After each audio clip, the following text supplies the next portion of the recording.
3 నల్ల మినుములు తీసుకొని వాటి మీద ఈ యొక్క మంత్రాన్ని చదివి మీ శత్రువు ఎవరైతే ఉన్నారో ఆ యొక్క శత్రువుకి తగిలే విధంగా ఈ యొక్క నల్ల మినుములను మీరు విసిరేసినట్లయితే జీవితాంతం ఆ యొక్క శత్రువు కుళ్ళి కుసించి మంచానికి అంకితం అయిపోవడం జరిగింది అన్నమాట. అటువంటి పవర్ఫుల్ గల ఒక శత్రు నాశనం మంత్రాన్ని ఈ విధంగా ఈరోజు మీకు నేను తెలియజేస్తున్నాను. ఇది ఒక బ్లాక్ మ్యాజిక్ మోడల్లో ఉండిద్ది, అంటే ఒక చేతబడి మోడల్లో ఉండిద్ది. మీకు ఎటువంటి ఇబ్బంది అయితే తెలియదు, మీరు ప్రశాంతంగా చేసుకోవచ్చు అనమాట. మీరు ఏం చేస్తున్నది కూడా పక్కన కూడా తెలియకుండా చేసుకోవచ్చు అనమాట. అటువంటి పవర్ఫుల్ గల మంత్రం మాట ఇది. అయితే ఇది వచ్చేసి ఒక అఘోరి తాంత్రిక రూపంలో ఉండే మంత్రం. సాధన గురించి మీరు పూర్తిగా తెలుసుకోవాలనుకుంటున్న వాళ్ళు ఎవరైతే ఉన్నారో వాళ్ళు ఈ వీడియో అనేది పూర్తిగా చూడటం వల్ల మీకు ఒక క్లారిటీ అనేది వచ్చింది. ఇటువంటి వాటి మీద నమ్మకం లేని వాళ్ళు వీడియో అనేది స్కిప్ చేసి వెనక్కి వెళ్ళిపోవచ్చు అనమాట. అయితే ఇక్కడ నేను చెప్పేది ఏమిటంటే, ప్రతి ఒక్క మనిషి జీవితంలో శత్రువులు అనేవాళ్ళు ఒక్కలైనా ఉంటారండి. అది ఎవరికైనా ఉంటారు. ఎందుకంటే వాళ్ళు నడుచుకునే ప్రవర్తన బట్టి ఎదుటి వ్యక్తులు అనేవి వాళ్ళు మంచి వాళ్ళుగా మారుతారు, శత్రువులుగా మారుతారు.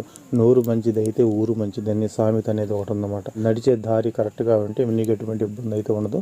కానీ ఏదో ఒక రూపంలో ఎక్కడ సరే ఒక శత్రువు మనకి రావడం అనేది జరిగింది. వచ్చినప్పుడు ఆ యొక్క శత్రువు వలన మీ కుటుంబం కానీ మీరు కానీ అనేక రకాలైన కష్టాలు పాలవుతున్నప్పుడు ఈరోజు నేను చెప్పి ఒక చిన్న ప్రయోగాన్ని మీరు చేసుకోండి. మీ జీవితంలో ఆ యొక్క శత్రువు మీ జోలికి రాకుండా, రేపు చూడకుండా, ఏం జరిగిందో తెలియని పరిస్థితుల్లో హాస్పిటల్కి పాలైపోయి ఎన్ని వేలు లక్షలు పెట్టినా సరే అర్థం కాని పరిస్థితుల్లో అతని జీవితం అనేది హాస్పిటల్లో వెళ్ళిపోవడం అనేది జరిగింది అన్నమాట. అటువంటి పవర్ఫుల్ గల మంత్రం అన్నమాట. అయితే ఈ యొక్క మంత్ర ప్రయోగం వచ్చేసి మీరు చూసుకోవడం కోసమే తెలియజేస్తున్నాను, అంతేగాని మీరు ఒక జీవితం నాశనం చేయమని నేనైతే చెప్పడం లేదు. ఇటువంటి మంత్రతంత్రాలు అనేవి అనేక రకాలైన పద్ధతులు ఉన్నాయి అని మీకు ఒక తెలియజేయటం కోసం ఈ యొక్క వీడియోని చేస్తున్నాను అనమాట. అయితే ఎవరైనా సరే ఇటువంటి ప్రయోగాలు మీరు చేయాలనుకున్నప్పుడు 1-2 సార్లు ఆలోచన చేసి చేసుకోండి. అయితే గురువుని సంప్రదించి తెలుసుకున్న తర్వాత చేసుకోండి, మీకు ఎటువంటి ఇబ్బంది అయితే ఉండదన్నమాట. అయితే ఇక్కడ వచ్చేసరికి ఏంటంటే, శత్రువులు అనేవాళ్ళు అనేక సమస్యలు, అంటే ఎగ్జాంపుల్ చెప్పాలంటే శత్రువులు అనేవాళ్ళు ఎక్కడ ఏర్పడతారంటే డబ్బు దగ్గర శత్రువులు ఏర్పడతారు, అదేవిధంగా ప్రేమ సమస్యలు కాడ శత్రువులు ఏర్పడతారు, అదేవిధంగా ఆస్తుపాస్తులు కాడ శత్రువులు అనేవాళ్ళు ఏర్పడతారు. అనేక రకాలైన కోణాల్లో శత్రువులు అనేవాళ్ళు దీనికి దానికి అనేది కాకుండా చాలామంది అనేక రకాల్లో ఉంటారు అన్నమాట. అటువంటి సమయంలో మీకు ఎటువంటి దారి దొరకలేదు అనుకున్నప్పుడు మాత్రం ఈ యొక్క ప్రయోగం అనేది మీరు చేసుకోవచ్చు. అంతేగాని మీరు చిన్న చిన్న విషయాలకి ఇంటి ఎదురు వాళ్ళు ఏదో అన్నారని, లేదా ఇంటి పక్కన వాళ్ళు ఏదో అన్నారని, లేకపోతే మేము తిరిగే బజారులో మమ్మల్ని చిన్న మాటలను సూటిపోటి మాటలు అడుగుతున్నారని ఇటువంటి మంత్ర ప్రయోగాలను ఉపయోగించకూడదు అన్నమాట. ఎందుకంటే ఇవి ప్రాణాలతో కూడినవి కాబట్టి ఒకవేళ నువ్వు తెలిసి కానీ తెలియ కానీ ఒక మంచి వ్యక్తి మీద ఇటువంటి ప్రయోగం చేసినప్పుడు ఆ యొక్క కర్మ ఫలితం అనేది మీకు మీ కుటుంబానికి రివర్స్లో వర్తించిద్ది. కాబట్టి 1-2 సార్లు ఆలోచన చేసుకోండి ఏ రోజున చేయాలి, ఎప్పుడు చేయాలంటే. సాధన వచ్చేసి ఎక్కువగా శక్తి పొందడం కోసం అమావాస్య గ్రహణం, సూర్యగ్రహణం, చంద్రగ్రహణం, పౌర్ణమి రోజుల్లో ఎక్కువగా సాధకులు అనేవాళ్ళు, మాంత్రికులు అనేవాళ్ళు సాధన అనేది ప్రారంభం చేస్తారన్నమాట. అయితే ఈ యొక్క మంత్రం కూడా మీరు ఎప్పుడు సాధన చేయాలంటే అమావాస్య రోజున ఈ యొక్క మంత్రం అనేది మీరు జపం చేసుకోవాల్సి ఉంటుంది. ముందుగా మీరు జపం చేసుకోవడానికి మీకు ఎటువంటి ఇబ్బంది అయితే లేదు. అమావాస్య రోజున మీరు మీ ఇంట్లోనే పూజా మందిరంలో చేయవలసింది ఏమీ లేదు. మీ ఇంట్లో ఏ విధంగా అయితే పూజ చేస్తారో అదేవిధంగా ఇంట్లో దీపం వెలిగిస్తారు. దీపం వెలిగించి కడ్డీలు వెలిగించేసి ధూపదీపం అన్నీ సమర్పించుకున్న తర్వాత ఈ యొక్క సాధన అనేది ఈ యొక్క మంత్రాన్ని మీరు ముందుగా మీ మనసులో తలుసుకొని నేను పలానా పని మీద ఈ యొక్క మంత్రం జపం చేస్తున్నాను అనుకున్న తర్వాత అప్పుడు మీరు ఈ యొక్క మంత్రం అనేది మీరు అమావాస్య రోజున మీరు ఉదయం నుంచి సాయంకాలం దాకా చేస్తారు, లేదా సాయంత్రం నుంచి 12 గంటల దాకా చేస్తారు. ఎట్లా చేసినా సరే 1008 సార్లు జపం చేయాలి. ఆ విధంగా జపం చేయటం వల్ల ఏం జరిగిందంటే ఆ యొక్క మంత్రానికి ఉన్న శక్తికి మీరు అర్హులు అవుతారన్నమాట.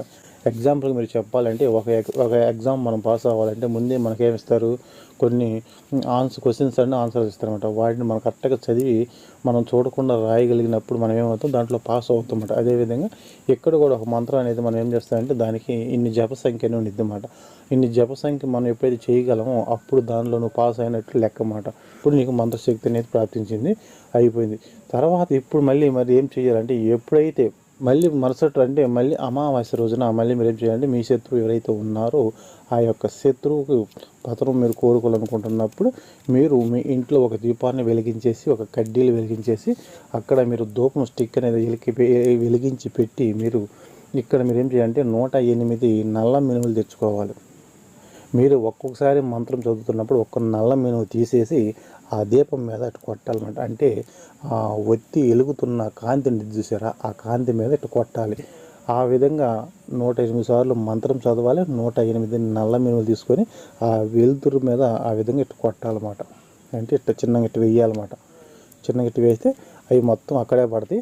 ఆ 108 అయిపోయింది అన్నమాట. అయిపోయిన తర్వాత ఇప్పుడు ఏం చేస్తారంటే మళ్ళీ వాటిల్లోంచి ఒక 18 తీసుకోండి.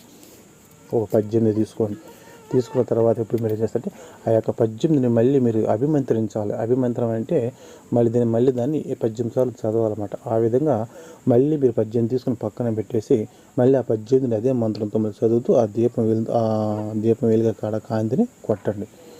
ఆ విధంగా కొట్టిన తర్వాత మీరు ఏం చేస్తారంటే ఇప్పుడు వాటి మొత్తంలో కలిపి ఒక 3ని మీ చేతిలో తీసుకోండి. శత్రువు ఎవరైతే ఉన్నారో వాళ్ళు వచ్చే దారిలో కానీ వెళ్ళే దారిలో కానీ లేకపోతే మీ దగ్గరకు వెళ్ళేటప్పుడు కానీ అతనికి తెలియకుండా అతని వెనక భాగాన ఈ యొక్క 3 నల్ల మినుములను అతని శరీరానికి అంటే అతనికి తగిలే విధంగా ఇటు విసిరేసేయండి. ఆ విసిరినప్పుడు అతనికి తగలాలన్నమాట. ఆ విధంగా తగిలినట్లయితే జీవితంలో మళ్ళీ ఆ యొక్క శత్రువు మంచం మీద ఉండి పైకి లేకుండా శాశ్వతంగా మంచానికి అంకితం అయిపోవడం జరిగింది. ఈ విధంగా నువ్వు కొట్టిన వెంటనే సినిమా మోడల్లో మంచానికి అంకితం అయిపోతాడంటే లేదు. నువ్వు ఆ ప్రయోగం చేసిన 11 నుండి 21 రోజుల్లో అతనికి క్రమేణా చెప్పుకోలేనంటే ఏ రోగం మీద వచ్చిందో తెలియని పరిస్థితుల్లో అనారోగ్యం పాలవుతాడు అన్నమాట.